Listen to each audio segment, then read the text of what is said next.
दोस्तों नमस्कार, ये है मार्गदर्शन फॉर सिविल सर्विसेज। मैं अनुराग चौधरी। दोस्तों घटना चक्र सामान्य अध्ययन पूर्वावलोकन श्रृंखला में इस वीडियो में प्रस्तुत है सामान्य विज्ञान के अंतर्गत भौतिक विज्ञान के महत्वपूर्ण प्रश्नों का रिवीजन, जो आपके आगामी परीक्षाओं के लिए बहुत ही उपयोगी है। इसमें हम भौतिक विज्ञान के यांत्रिकी अध्याय से संबंधित महत्वपूर्ण प्रश्नों को कवर करेंगे। तो आइए शुरू करते हैं आज का वीडियो। पहला प्रश्न है दोस्तों, साधारण यंत्र किसी व्यक्ति की सहायता करता है।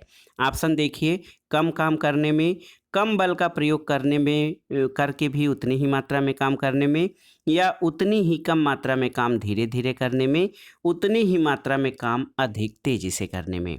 तो सही उत्तर क्या हो जाएगा दोस्तों? साधारण यंत्र कम बल का प्रयोग करके भी उतनी ही मात्रा में काम करने में जो है व्यक्ति की सहायता करता है। साधारण यंत्र किसी व्यक्ति द्वारा कम बल प्रयोग करके भी उतनी ही मात्रा में काम करने में सहायता करते हैं। अगला प्रश्न है दोस्तों, एक व्यक्ति संवेदनशील यानी सेंसिटिव तराजू पर खड़ा है। यदि वह गहरी सांस अंदर लेता है तो तराजू की रीडिंग पर क्या प्रभाव पड़ेगा? देखिए, बढ़ेगी, घटेगी, रीडिंग पर कोई प्रभाव नहीं पड़ेगा, या वह बढ़ेगी या घटेगी यह वायुमंडलीय दबाव पर निर्भर करता है। तो सही उत्तर है बढ़ेगी। आप जान लीजिए दोस्तों कि व्यक्ति के गहरी सांस लेने से तराजू की रीडिंग बढ़ेगी, यानी तराजू द्वारा व्यक्ति का वजन अधिक दर्शाया जाएगा। 1 लीटर वायु जो है 1.225 ग्राम वजनी होती है, अतः 1 लीटर वायु अंदर खींचने पर व्यक्ति का वजन 1.22 ग्राम बढ़ जाएगा। हालांकि व्यक्ति के घनत्व में कमी दर्ज होगी। अगला प्रश्न है, निम्नलिखित में से कौन सी राशि सदिश नहीं है, यानी कौन सी राशि वेक्टर नहीं है? ऑप्शन है विस्थापन, वेग, बल और आयतन। तो सही उत्तर है आयतन। दोस्तों वे राशियां जिनको व्यक्त करने के लिए दिशा और परिमाण दोनों की आवश्यकता होती है उन्हें सदिश राशियां कहते हैं, और जिन राशियों को व्यक्त करने के लिए केवल परिमाण की आवश्यकता होती है, दिशा की नहीं, उन्हें अदिश राशियां कहते हैं। अतः बल, वेग, विस्थापन, त्वरण, संवेग, आवेग आदि सदिश राशियां हैं, जबकि आयतन जो है ये अदिश राशि है। अगला प्रश्न है, निम्नलिखित में से कौन सी सदिश राशि है? समय, चाल, विस्थापन और दूरी। तो इसमें कौन सी सदिश राशि है? तो याद रखिएगा विस्थापन। दोस्तों विस्थापन जो है जिन राशियों को व्यक्त करने के लिए दिशा और परिमाण दोनों की आवश्यकता होती है उन्हें सदिश राशियां कहते हैं। तो आप जान लीजिए बल, वेग, विस्थापन, त्वरण, संवेग ये सदिश राशियां हैं। अगला प्रश्न है, निम्नलिखित में से कौन सी सदिश राशि नहीं है? आपको बताना है। गति, वेग, बल, आघूर्ण, विस्थापन या उपर्युक्त में से कोई नहीं। तो सही उत्तर है गति जो है वो सदिश राशि नहीं है। क्यों? तो वे राशियां जिनको व्यक्त करने के लिए दिशा और परिमाण दोनों की आवश्यकता होती है सदिश राशियां कहलाती हैं, जैसे बल, वेग, विस्थापन, त्वरण, संवेग आदि। और जिन राशियों को व्यक्त करने के लिए केवल परिमाण की आवश्यकता होती है, दिशा की नहीं, उन्हें अदिश राशियां कहते हैं, जैसे आयतन, दाब, चाल, दूरी आदि। ये दोस्तों अदिश राशियां हैं। अगला प्रश्न है, निम्नलिखित में से कौन सी अदिश राशि है? देखिए, बल, दाब, वेग और त्वरण या उपर्युक्त में से कोई नहीं। तो सही उत्तर है ऑप्शन बी, दाब। वे राशियां जिनको व्यक्त करने के लिए दिशा और परिमाण दोनों की आवश्यकता होती है सदिश राशियां कहलाती हैं। याद रखिएगा बल, वेग, विस्थापन, त्वरण, संवेग ये सदिश राशियां हैं, और जिन राशियों को व्यक्त करने के लिए केवल परिमाण की आवश्यकता होती है, दिशा की नहीं, उन्हें अदिश राशियां कहते हैं, जैसे आयतन, दाब, चाल और दूरी आदि। अगला प्रश्न है, निम्नलिखित में से कौन सी एक सदिश राशि है? तो याद रखिएगा संवेग सदिश राशि है, जबकि दाब, ऊर्जा, कार्य ये अदिश राशियां हैं। अगला प्रश्न है, पदार्थ के संवेग यानी मोमेंटम और वेग के अनुपात में कौन सी भौतिक राशि प्राप्त की जाती है? तो उत्तर है द्रव्यमान। दोस्तों किसी वस्तु के द्रव्यमान तथा वेग के गुणनफल को वस्तु का संवेग कहते हैं, और संवेग बराबर द्रव्यमान गुणे वेग, इसलिए द्रव्यमान जो है संवेग और वेग का अनुपात हो जाएगा। अगला प्रश्न है दोस्तों, बल गुणनफल है किसका? तो बल जो है द्रव्यमान और त्वरण का गुणनफल है। F को अगर जो बल से जो है हम प्रदर्शित करें और द्रव्यमान m और एक्सीलरेशन a, तो F is equal to ma होता है। बल वह धक्का या खिंचाव है जो एक वस्तु द्वारा दूसरी वस्तु पर आरोपित किया जाता है। बल द्रव्यमान और त्वरण के गुणनफल के बराबर होता है। अगला प्रश्न है दोस्तों, यदि किसी घन के आयतन और पृष्ठ क्षेत्रफल को निरूपित करने वाली संख्या समान हो तो उस घन के किनारे की लंबाई माप की इकाई में कितनी होगी। देखिए, बहुत ही महत्वपूर्ण प्रश्न है। यदि किसी घन के आयतन और पृष्ठ क्षेत्रफल को निरूपित करने वाली संख्याएं समान हो तो उस घन के किनारे की लंबाई की माप कितनी होगी। तो घन का आयतन L क्यूब होता है, यानी घन की सभी भुजाएं जो हैं बराबर होती हैं। तो L क्यूब घन की भुजा है, तो कह रहे हैं घन का पृष्ठ क्षेत्रफल अगर 6L² हो, क्योंकि 6L², तो L cube is equal to 6L²। L जो है 6 हो जाएगा, तो सही उत्तर ऑप्शन डी हो जाएगा।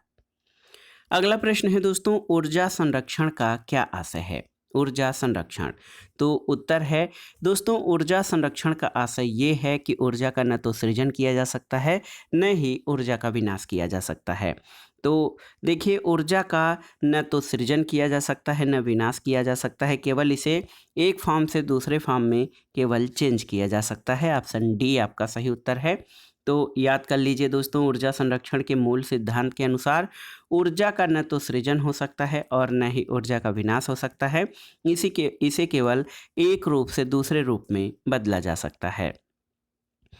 अगला प्रश्न है, हमारे द्वारा उपयोग किए जाने वाले ऊर्जा के अधिकांश स्रोत संग्रहित सौर ऊर्जा का प्रतिनिधित्व करते हैं। निम्नलिखित में से कौन सा अंततः सूर्य की ऊर्जा से व्युत्पन्न नहीं होता है। नाभिकीय ऊर्जा, भूतापीय ऊर्जा, बायोमास ऊर्जा या पवन ऊर्जा। तो सही उत्तर कौन सा हो जाएगा दोस्तों। सही उत्तर इस प्रश्न का हो जाएगा, महत्वपूर्ण प्रश्न है, नाभिकीय ऊर्जा और भूतापीय ऊर्जा। ये दोनों ही आप देख सकते हैं कि ये सूर्य की ऊर्जा से भी उत्पन्न नहीं होता है। ए और बी इस प्रश्न के उत्तर दोनों हो जाएंगे। दोस्तों, भूतापीय ऊर्जा सूर्य द्वारा उत्पादित नहीं होती है, बल्कि ये पृथ्वी के भीतरी भाग में होने वाले नाभिकीय अभिक्रियाओं से उत्पन्न होती है। नाभिकीय ऊर्जा जो है ये ऊर्जा का ऐसा रूप है जो परमाणु नाभिक द्वारा मुक्त होता है। नाभिक में प्रोटॉन और न्यूट्रॉन होते हैं। नाभिकीय ऊर्जा दो विधियों, विखंडन और संलयन द्वारा उत्पादित होती है। और स्पष्ट है कि भूतापीय ऊर्जा और नाभिकीय ऊर्जा दोनों ही सूर्य की ऊर्जा से व्युत्पन्न नहीं है, जबकि बायोमास ऊर्जा और पवन ऊर्जा सूर्य की ऊर्जा से व्युत्पन्न होते हैं। अगला प्रश्न है, हवाओं की ऊर्जा होती है कैसी। तो हवाओं की ऊर्जा जो है वो गतिज ऊर्जा, यानी केवल गतिज ऊर्जा है। और दोस्तों, बहती हुई हवा या पवन जो है उसमें केवल गतिज ऊर्जा होती है। हवाओं की गतिज ऊर्जा को ऊर्जा के अन्य रूपों जैसे विद्युत या यांत्रिक ऊर्जा में परिवर्तित किया जा सकता है। अगला प्रश्न है, वायु शक्ति यानी विंड पावर में ऊर्जा का कौन सा रूप विद्युत ऊर्जा में परिवर्तित होता है। तो उत्तर है गतिज ऊर्जा। आप जान लीजिए दोस्तों, बहती वायु से उत्पन्न की गई ऊर्जा को पवन ऊर्जा कहते हैं। पवन ऊर्जा के उत्पादन के लिए हवादार जगहों पर पवन चक्कियों को लगाया जाता है, जिनके द्वारा वायु की गतिज ऊर्जा यांत्रिक ऊर्जा में परिवर्तित हो जाती है और इस यांत्रिक ऊर्जा को जनित्र यानी जनरेटर की मदद से विद्युत ऊर्जा में परिवर्तित किया जा सकता है। अगला प्रश्न है दोस्तों, सूची 1 का सूची 2 से सुमेलन कीजिए और दिए गए कोट से सही उत्तर का चयन कीजिए। तो यहाँ पर ऊर्जा का रूपांतरण और युक्त या प्रक्रम।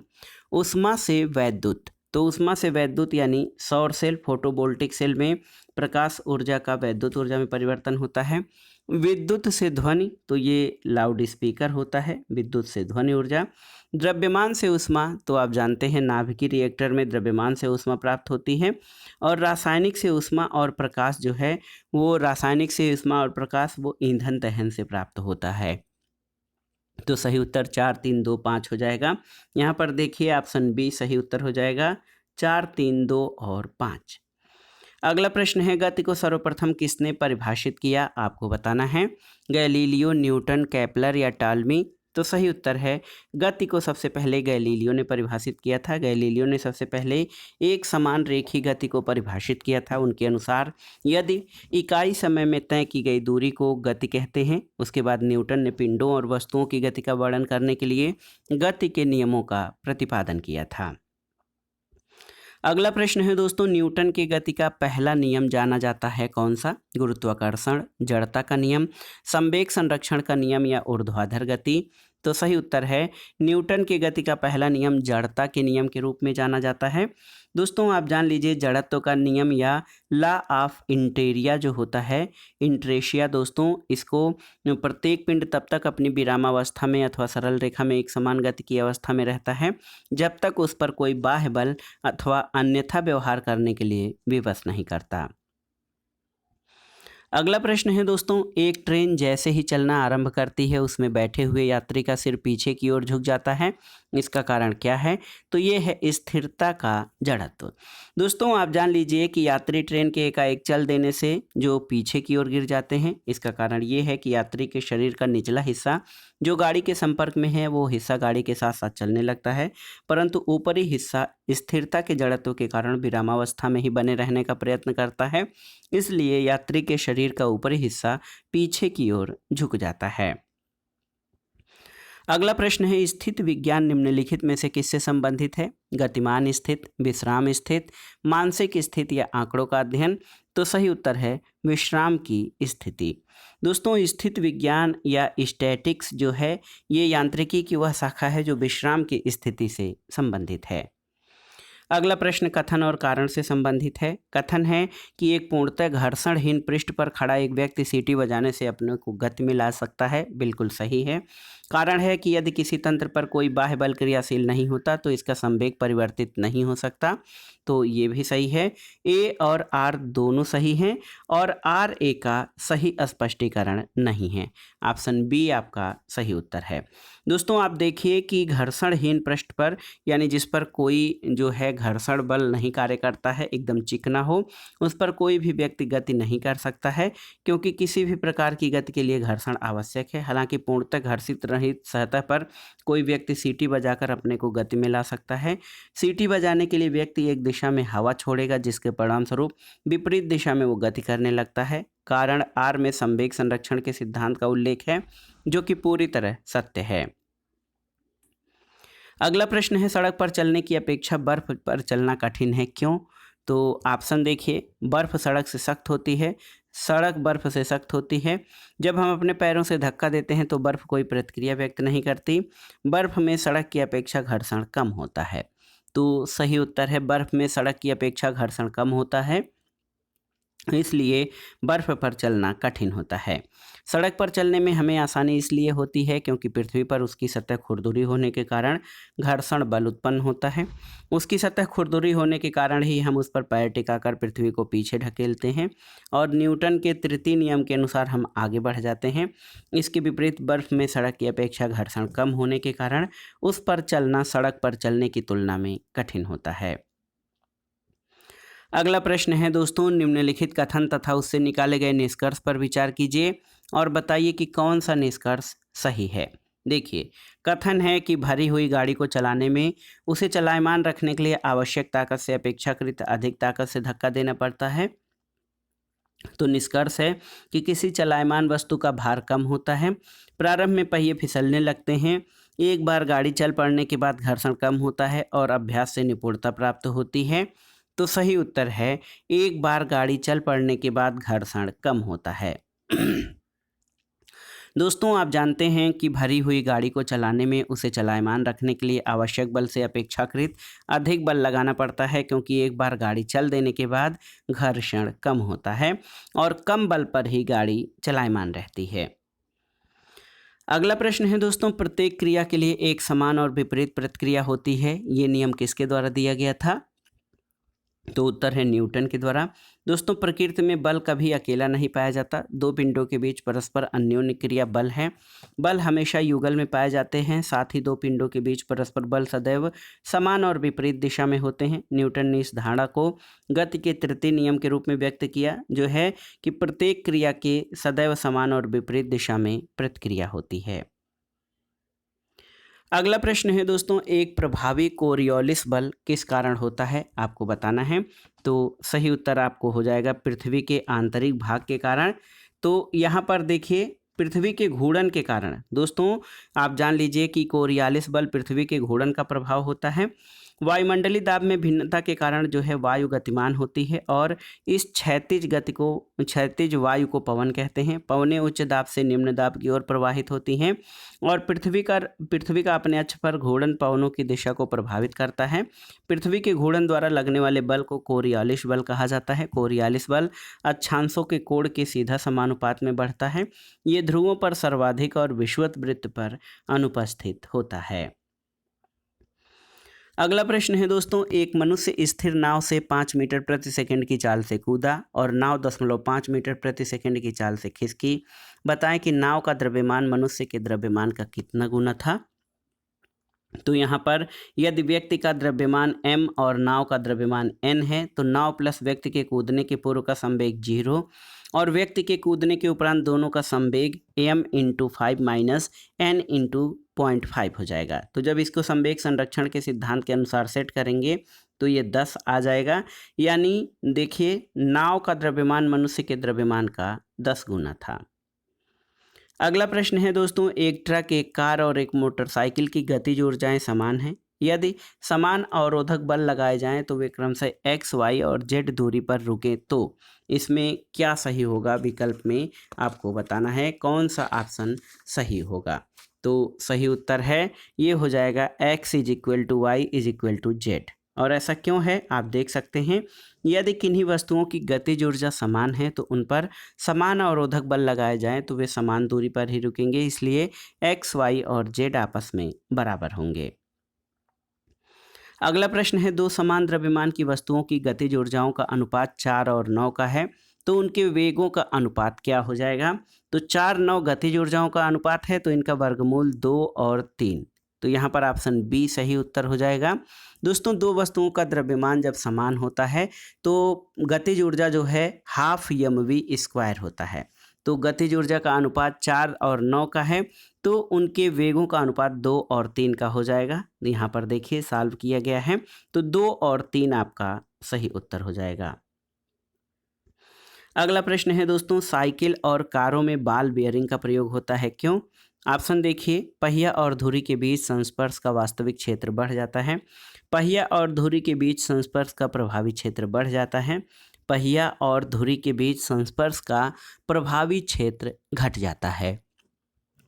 तो सही उत्तर क्या हो जाएगा, ऑप्शन सी, पहिया और धुरी के बीच का संस्पर्श का प्रभावी क्षेत्र घट जाता है, इसलिए साइकिल और कारों में बॉल बेयरिंग का प्रयोग होता है।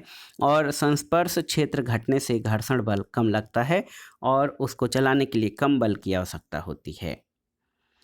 अगला प्रश्न है दोस्तों, यदि एक व्यक्ति कार में जो विराम में बैठा है, सड़क से कार के 4 पहियों में प्रत्येक पर प्रतिक्रिया R है, जब कार सीधी समतल सड़क पर चलेगी तो अग्र पहियों में दोस्तों आप जान लीजिए अग्र पहियों में प्रत्येक पर प्रतिक्रिया में क्या परिवर्तन आएगा। तो सही उत्तर है ये R के बराबर होगा।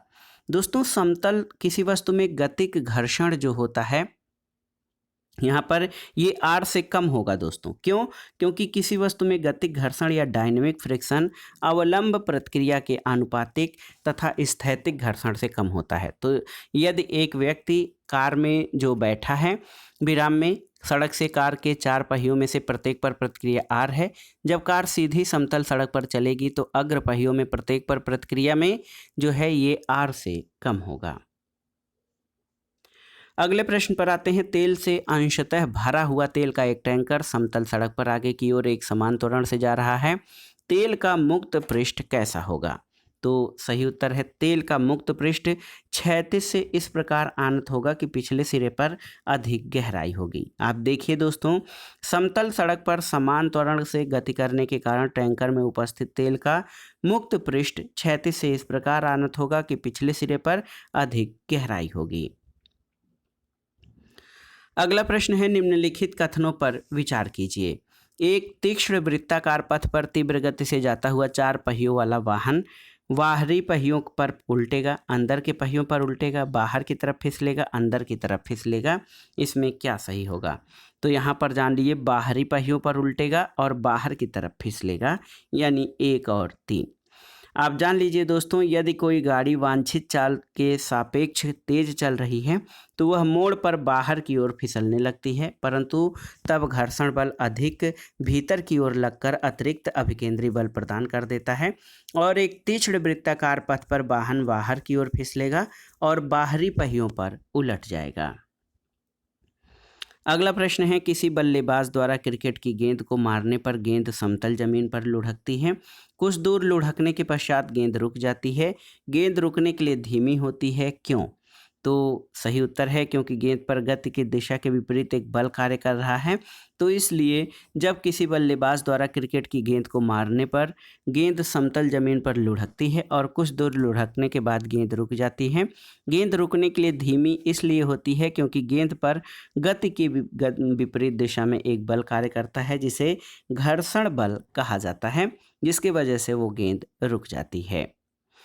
देखिए दोस्तों, समतल जमीन और गेंद के मध्य उपस्थित जो फ्रिक्शनल फोर्स है, घर्षण बल, वो गेंद की गति के विपरीत दिशा में कार्य करता है, इसलिए गेंद कुछ दूर लुढ़कने के बाद रुक जाती है। अगला प्रश्न है दोस्तों, त्वरण ज्ञात करने का सही सूत्र कौन सा है? तो ये तो आपको याद होना चाहिए। ए यानी एक्सेलरेशन बराबर v minus you by T. तो यहाँ पर v कण का अंतिम वेग है, u कण का प्रारंभिक वेग है, a त्वरण है और t समय है। तो ये सही फार्मूला हो जाएगा।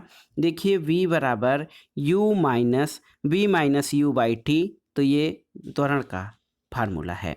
त्वरण किसी वस्तु के गति परिवर्तन की समय दर को त्वरण कहा जाता है।